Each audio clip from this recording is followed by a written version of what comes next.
Now it's a pleasure for me to give the floor to Mr. Aziz, Employers Delegates of Pakistan, and to announce that the next speaker after him will be Mrs. Robinson, Minister of Labour and Social Security of Jamaica. Please, you have the floor, sir.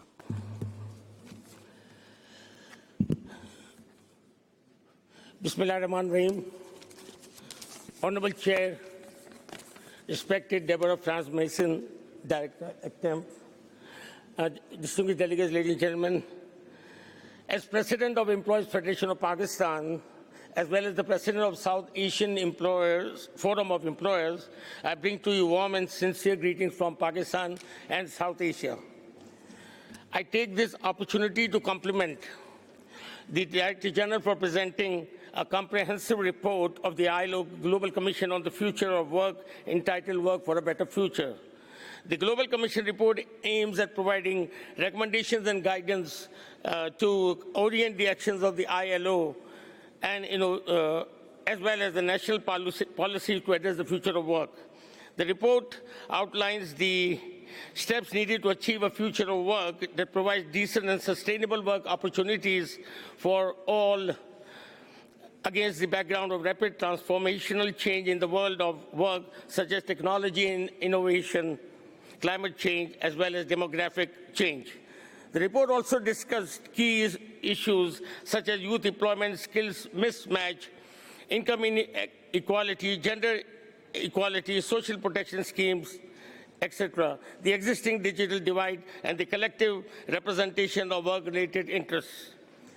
I especially congratulate the Director General for conveying through this report the overall approach needed to embrace the human-centered agenda for the future of work, thus placing people and the work they perform at the center of public policy and business practice.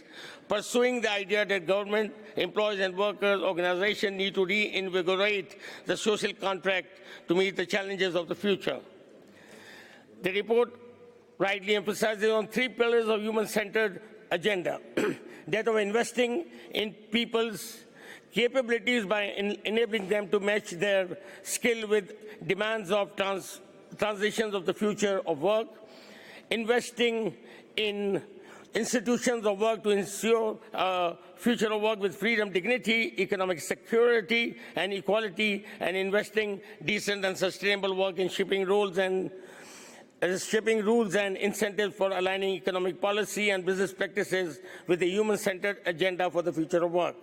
I'm pleased to report that the Employees Federation of Pakistan has taken some very concrete steps in pursuing the human-centered agenda for the future of work by envisioning the Skill Pakistan 2030 initiative, through which we aim to take full advantage of the demographic youth dividend by imparting to them the demand-driven skill of the future of work, and thus optimize on investing in the vast human capital necessary for sustainable industrial growth.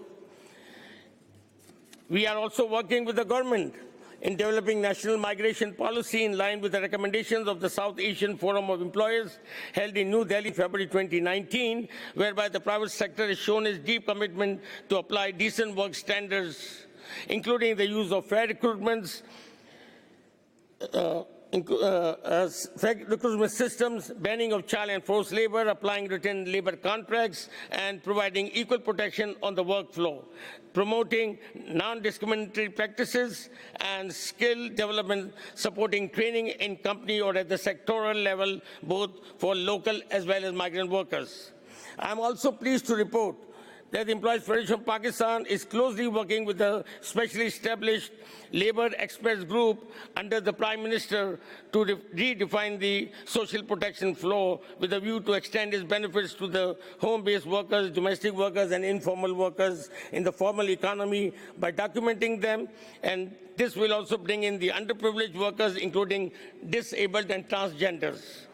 Distinguished delegates, you will appreciate that the present and future role played by the private sector in the future of work needs to be truly recognized in order to ensure sustainable economic growth based on productivity and enabling environment for business together with decent work.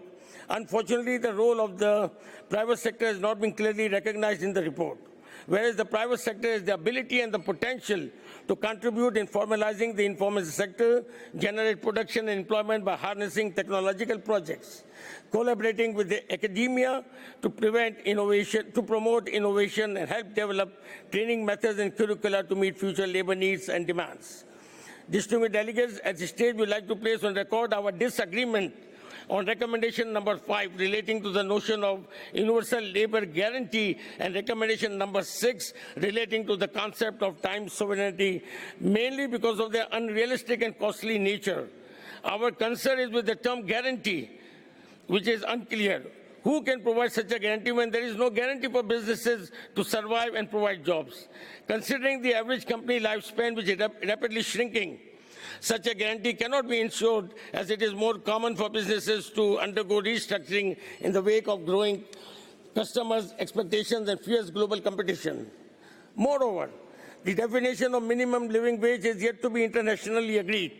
Living wage depends on a highly uncertain measure of a perceived good standard of living, and the concept leaves out the consideration of the company's ability to pay the requirements of economic development, productivity levels, attaining a high-level employment.